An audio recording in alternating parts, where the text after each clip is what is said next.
My name is Ashley Peters. I'm a consultant in Northeast Louisiana. I'm going to talk about my experience with NPVs and soybean insect control in 2018. The primary lepidopteran pest we deal with in soybean is corn earworm and soybean looper. We do see green clover worm, bilby caterpillar, fall armyworm on occasion. We usually were able to take care of those worms when we're going after loopers or earworms, but our big pests are corn earworm and soybean looper. Pulled this from the LSU soybean insect control guide online, and this is a list of products available for corn earworm control in soybean. And it looks like a really long list, a lot of products over there, but most of them are pyrethroids, probably over half, maybe 2/3 pyrethroids. If you look over here, you can read that. It's a little note that says you can't rely on pyrethroids to control bollworms in soybeans. So cross pyrethroids off the list. Belt was a really good product for us for a number of years. I think 2018 was the official absolute last year you could use it. There were some still in the supply chain, and we used a little bit last year, but I think it's after 18 it's gone for good.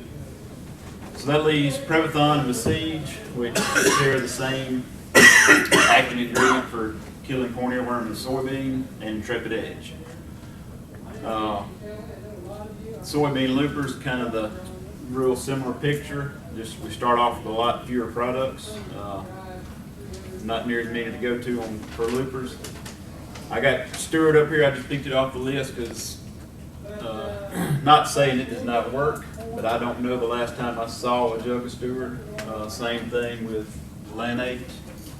Probably graduate school 15 years ago is the last time I saw a jug of those two products. So, not saying they don't work, but we'll cross them off because most people probably hadn't heard of them now. Again, cross belt off. Leaves us with Prevathon and Besiege, same active ingredient. Intrepid or Intrepid Edge, same looper killing ingredient in those two products. So what we're left with, we're going after two insect pests in soybeans, and we're relying on basically two AIs to do it. And to me, that's kind of the perfect recipe if you're looking to create resistance or bring resistance on quicker. And then you throw in we also use Prevathon and Besiege in corn, in cotton, in grain sorghum.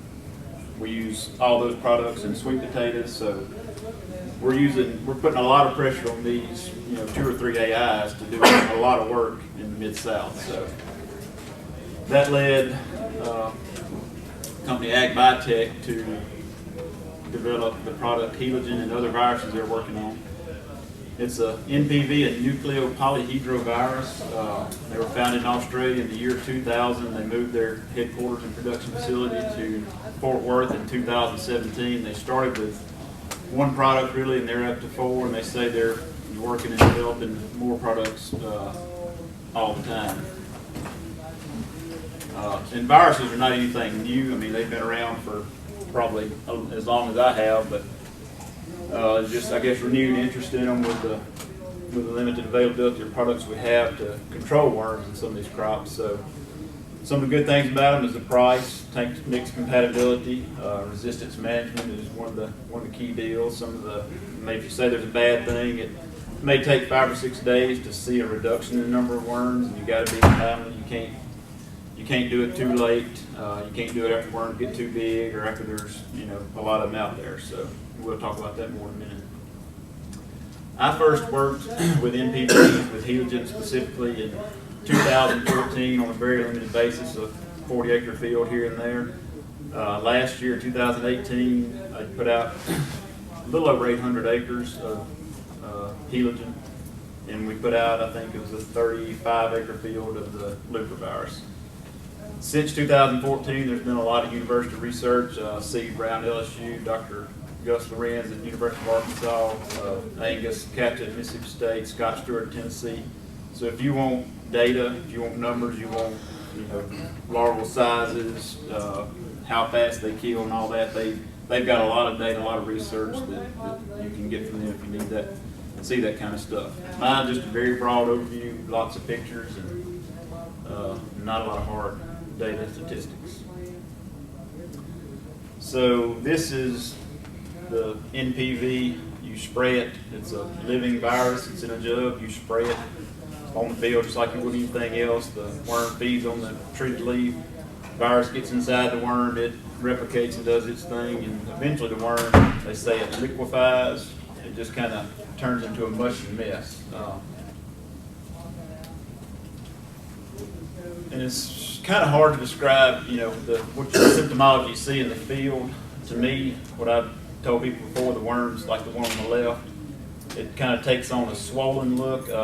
Looks like it almost gets shorter and bigger around. And then like the one on the right, they just kind of lose control of their legs. You can hold it in your hand and thump it around. It just kind of lays there. It doesn't really try to do anything or get away. Here's some more. These are not my pictures, but you can see these are from Milo, some of them. Just classic, you know, characteristic pictures of what it looks like. A lot of times after they become infected, they'll move up as high as they can in the canopy, whether it's grain, sorghum, or soybeans, and they'll quit feeding and move up there, and that's where they'll die, and you'll come to the field and see that.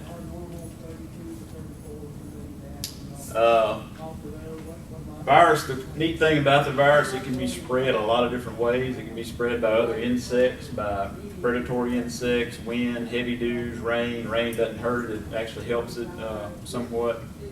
Wind, a lot of the university guys have done research on it. When they do small plot research, they'll put it in this plot over here and not put it over here, and it'll spread by itself, you know, to where they didn't put it. So it's good at, you know, moving across the field on its own. There's just some more pictures, some different ways it can get spread. Here's a few pictures that Dr. Gus Lorenz gave me. There's a parasitic fly, I guess, you know, feeding on the dying, decomposing worm. There's a stink bug, you know, he'll get that on his mouth parts and then move across the field and spread it out to other places. There's another worm that's probably about to get infected. There's a lacewing larvae that's, you know, going to millions and probably billions of virus, you know, spores and particles around there, and he's going to pick that up and move it to other places. Wasp feeding on an infected larvae. And Dr. Lorenz said that they've noticed that ants like really love to feed on these worms when they're infected with a virus, and they'll do a really good job of moving it. They've done some, I guess, DNA work where they've collected insects that were on those worms and pulled the virus off those insects after they moved across the field. So I consult primarily in northeast Louisiana, 9 parishes kind of right in here. The parish that I had this, we use this product on the 800 acres in East Carroll Parish, and if you can see that black star, that's the very southwest corner of the parish, kind of where those Richland, Madison, East Carroll, and West Carroll meet up. And this particular grower, he had a farm in Madison, a farm in East Carroll, a farm in Richland, and his shop was in West Carroll. So, but it's all right there in one kind of centralized area. This red, these fields outlined in red are, I think, one of those fields. There's 200 acres of rice, but the rest of that is soybeans. So we've got about 4,000 acres of soybeans all in one big block. They were planted with maturity groups anywhere from a 3.8 to a 5.2, and there were probably 5 or 6 different varieties on that block. So it makes insect and fungicide control kind of very challenging. You like having fields blocked off like this, but keeping up which varieties where, and sometimes the grower's not sure which one's where, so you find stuff out later on in the season. But so there's I think it's about 850 acres that we use the product on, and there's one field that had about 30 acres worth of the looper virus, and we put it on one field there. So the Heligen, I'll talk about it first. That 850 acres, about half of that block was 46 A16 Pioneers planted on May the 1st. The other half was a 52 A26 planted around May the 10th. The Heligen went out the week of July 9th, and I think, without looking at the calendar, I think that was the 9th may have been on a Monday, and I think the product went out on a Wednesday or a Thursday. And we were, before we put the product out, we're running about half of the universal threshold on worms. So I think LSU and most of Mississippi, Arkansas as well, the economic threshold is 36 worms and 100 sweeps, I think. We were about half that. We were, spots 15, spots 20. So, and that's the important thing about if you're going to use this virus, you can't wait till the worms get very big, and you got to do it before the numbers get very high. You want to do it on small worms below threshold. So that was our counts before we sprayed. A week after we sprayed, there was less than one worm in 100 sweeps. And here's some pictures that I took, and you can kind of see the worm on the right. He just kind of laying there, kind of halfway on his side. Here's one, just a dead larvae, very small larvae, and that's where it probably works best for the small worms. There's another one that's kind of taking on that swollen look. And here's what you like to see. This was probably 6 or 7 days after application. And you can see this one here, he's actually starting to exude or the virus, after he's died. And just another, once you see it, it's easy to recognize. Sometimes it's hard to find at first, but that's the classic, infected worm that's dying. That's what it looks like, after he's been infected with the virus. So the looper virus, chrysogen is, I think, is what it was called, and I think they're going to call it Soybean soy, and it'll actually be a mixture of the Heligen and the chrysogen, so it'll be bollworm, looper, both viruses in one jug. This is on a field of 52A26 Pioneers planted the first week of May. The virus application went out in August 16th. We were about half the threshold of loopers again. And it seemed like to me, I don't know if it does this every time, but it worked a lot quicker than the bollworm virus. 3 days after the application, the worm numbers were significantly reduced, and then a few days after that, they were completely zeroed out. I mean, you couldn't find one. Got a lot of pictures of the loopers, and most of these were on the ground. I went back to check the field after we sprayed it, and was not sweeping up any loopers, so I started moving the plants back and looking at the ground, and they were just all over the ground. Just characteristic, discolor, fell down on the ground. There's one that's kind of swollen a little bit. There's one that was in the canopy, just kind of laid over on his back, dead. There's one that was swollen, fell down to the ground. I like that one there. He's kind of probably done melted or lost all his insides there. And there's another one in the canopy just kind of laying there.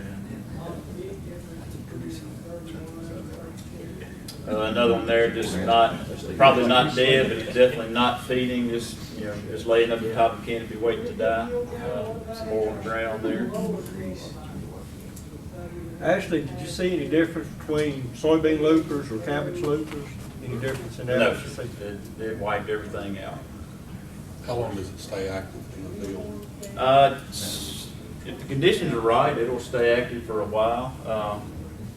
Probably as long as competitor products. If you've got a Prevathon, a Prestige, or Intrepid Edge, it may last as long as them, may last longer. It depends on the environment. You've got to have worms there obviously for the virus to stay active, to keep going in the field. So I guess if you killed all the worms and there were none there for it to reproduce on, then it may go away. But to me, I've seen it last as long as the competitor products.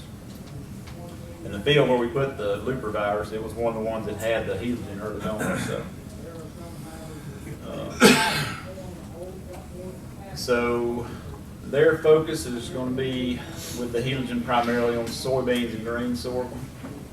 I got this slide from Ag Biotech, and they had cotton and tobacco listed as secondary crops. And everything I've been told, they don't really have a handle on how to use it in cotton yet. So I'd say, keep it in soybeans and grain sorghum. The Soybean soy, which is a mixture of the two products, it'll be soybeans only, just because of loopers. And they do have another product called Heligen, which is for fall armyworms, grain, sorghum, pasture, and rice. I had one customer that used Baldwin on some organic rice. I was not paid to scout that rice, so he called me and we talked about it, and I put him in touch with his company, and he got some of that product and put it out on the worms in the rice, and it worked really well. So everything I've seen is done what it's supposed to do.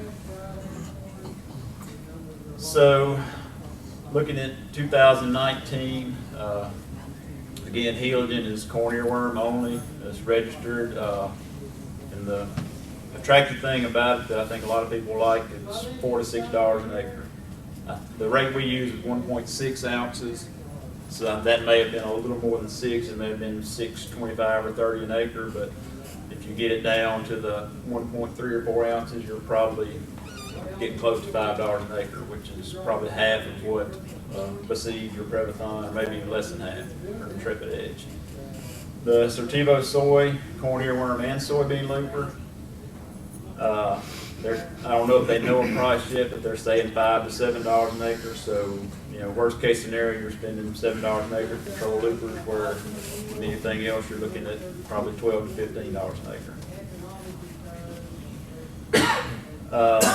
Some of my thoughts, what I saw using these products, I think it's a good fit for it in the Mid-South.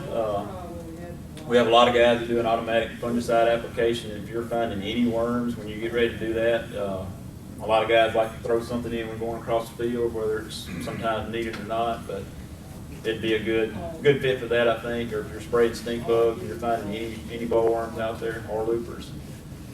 Very cost effective compared to other options. From what I've seen, and all the data shows it most of the time works as well as the other options, the Diamides or the Intrepid.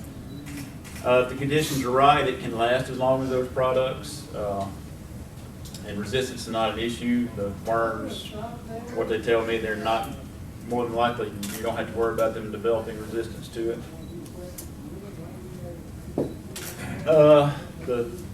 I guess the biggest challenges from what I've seen in a couple years, you got to handle it differently, handle the product differently. It's sensitive. It's a living product inside the jug. It's sensitive to sunlight and temperature, so it's not something you can go to your retailer and pick up, leave it in the back of your truck for 2 days in the 100-degree heat in the Delta. So they like for you to keep it, either inside or in a refrigerator or freezer. Just keep it cool, keep it out of direct sunlight. Different results after you spray it. It's not, when you spray Prevathon or Besiege, you see dead worms, next day or day after. I mean, you can come back and you don't see worms.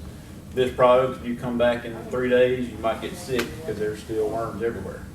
But they're not feeding. They're there, but they're not feeding. They're moving to the top of the canopy. If they're infected, they're going to die. So 3 or 4 days later, I think on this 850 acre block, I lost a lot of sleep that week, because I'd seen the product before, I knew it worked. It's one of those things you're still stepping out on a limb, hoping everything goes right, and put it out on a Wednesday. And I said, I'm going to drive by on Friday, and I'll just stop in and check. And got my sweep net out, and swept 100 times, and put my sweep net in the truck and left. And I said, Lord, I hope this works. There's still a lot of worms in the field, but I came back on Monday, which was getting close to 7 days, and disease worms everywhere, no feeding, no pod damage, worms were gone. So it takes a little getting used to, scouting behind it, because you got to apply it when the worms are relatively small, 2nd inch star or smaller. You got to catch them early. You got to do it before you get the threshold. That's the key. You can't, if you're going out with Besiege, you can wait till you get big worms, and there's a lot of them, and you'll kill most of them. This product, if you wait that long, you probably won't be satisfied. One of the other big challenges is product awareness and availability by whoever your supplier is. Odds are if you called them and asked them about Heligen, they wouldn't know what it is. And the company's doing, I think, a good job of creating awareness and getting the word out and all that, but it's still, if you think you want to use some, you can't wait. If I want to use it tomorrow, you can't call today and say I need 100 acres worth, because they're not going to have it more than likely. You got to start that conversation this time of the year, for them to be ready for it. And I would say start small and get used to it. If you've never looked at it, never seen it, never checked behind it, don't go out there and spray 1,000 acres. If you're gonna try some, do it on a grower that, if you leave with him to spray, you know it's gonna get done right. You know, the GPA is gonna be correct, everything's gonna be right. You don't have to worry about the application, and then you can have faith that it's gonna work after that. But don't, I would suggest don't do it on a lot of acres. Don't, you know where and who you would need to do it with, get a good look at it, so.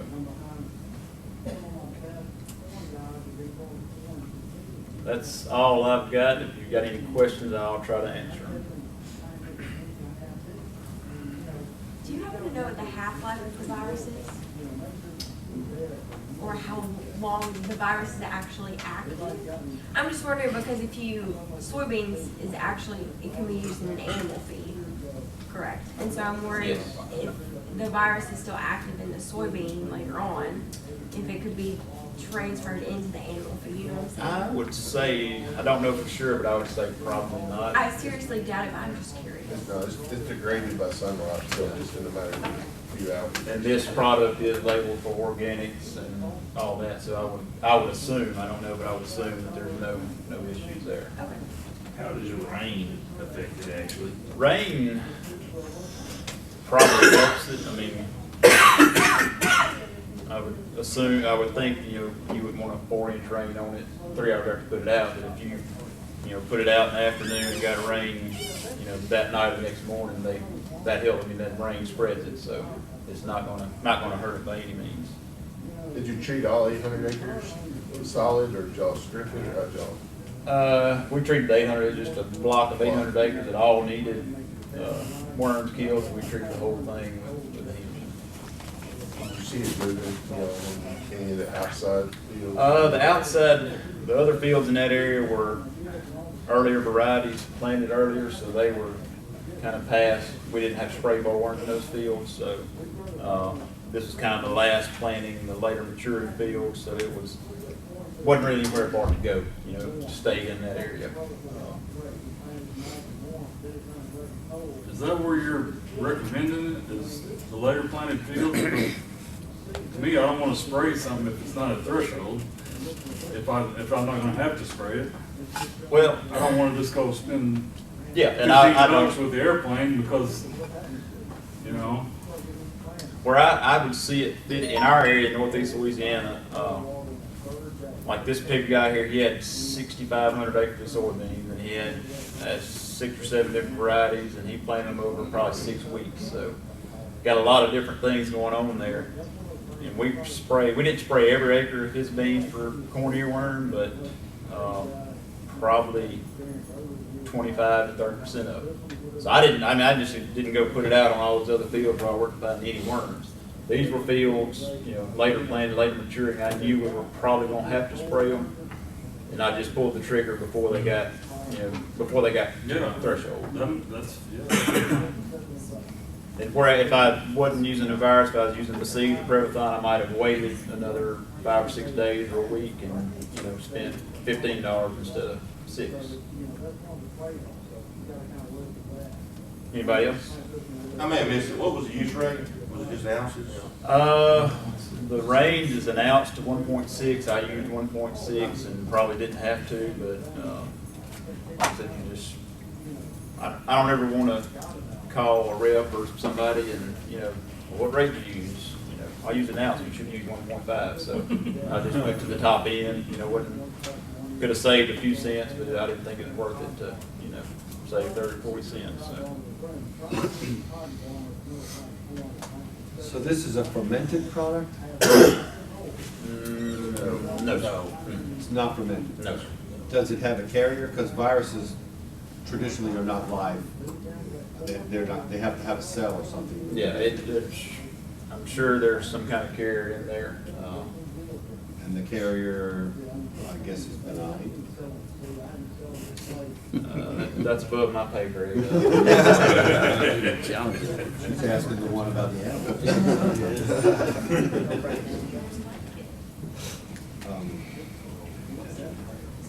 Does it produce a second generation?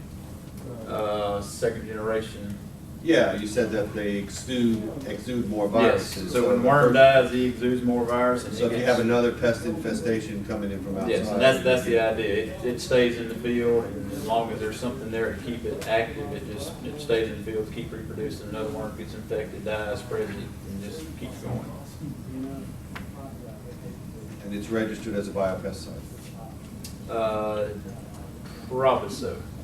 I don't know officially, but I mean, it's labeled for organic crops and it's, all that. I don't know specifically if it's a biopesticide or how they got it classified. What is the host range? As a biological. The host range, Does it just affect worms or could it affect any other? it just affects tobacco bud worm and cotton boll worm, corn worm. Both lepidopterous. And the looper virus just affects the soybean looper and cabbage looper, so it's a very, very narrow host range. Could you use multiple applications if you wanted to? Yeah. Has not been tested on other crops, soybeans. I think in Australia, they use it on, if they grow grain sorghum, they use it for headworms. They use it in soybeans, they use it in corn over there. They played with it in cotton a little bit here, but I don't think they really got a handle on it. It does what you need it to do under intense pressure, but it's labeled in a lot of crops.